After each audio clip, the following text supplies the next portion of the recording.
Hey everyone, Dan Howell here. It's your weekly market report. It's been interesting because we started off with this winter inventory. We're going to keep talking about that. And there's a reason for that. And it's not just because of the rates, right? You're going to say that there's people who are out there that are sitting on these low rates. It's not just that. It's because when people have made moves, this is the first thing, when people have made moves, they probably don't want to make another move again. And if they move just in the last 3 to 4 years, those people are kind of locked in, right? So that inventory that may have been a little bit more of an even flow isn't really loosening up. And then you have the other individuals who are like, well, why would I want to move? Why, if I don't need to move, I'm not going to move. So you have them kind of in a lockdown too, still, right? Then you have this other group that wants to move, but now here's what happened. A lot of the prices have gone up, right? And it's a little bit relative. It's not saying that's a negative thing, but if rates go up and prices go up and inventory is down and you also have demand and every property that's out there that's going to hit brand new could be a little bit of a challenge to potentially buy if you're not comfortable with buying, it really does kind of put things into a lockdown mode, right? Because as I've told my buyers who kind of get just the fun side, when you're a first time home buyer, maybe you have a month to month lease, maybe you're still living somewhere where you don't have to worry, right? That's great. But when you have to sell and buy something, it definitely becomes a little bit more stressful. So that's kind of what I've been seeing overall in the market as a whole, both in city and suburbs.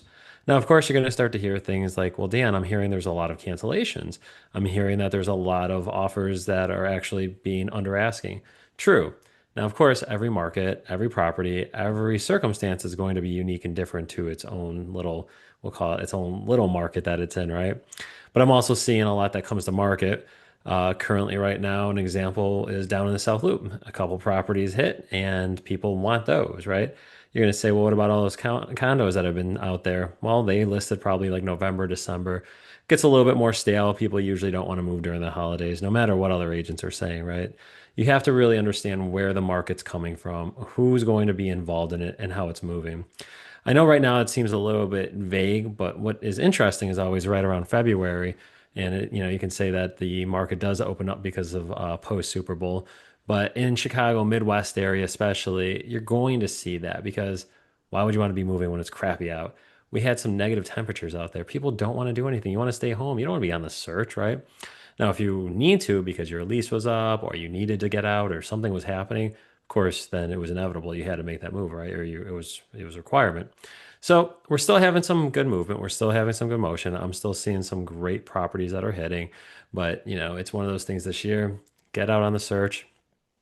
There's a lot of positioning that we're able to do.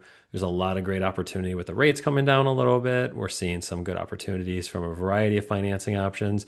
And then, of course, just being on the search. And then when something hits, you'll be ready to go for it.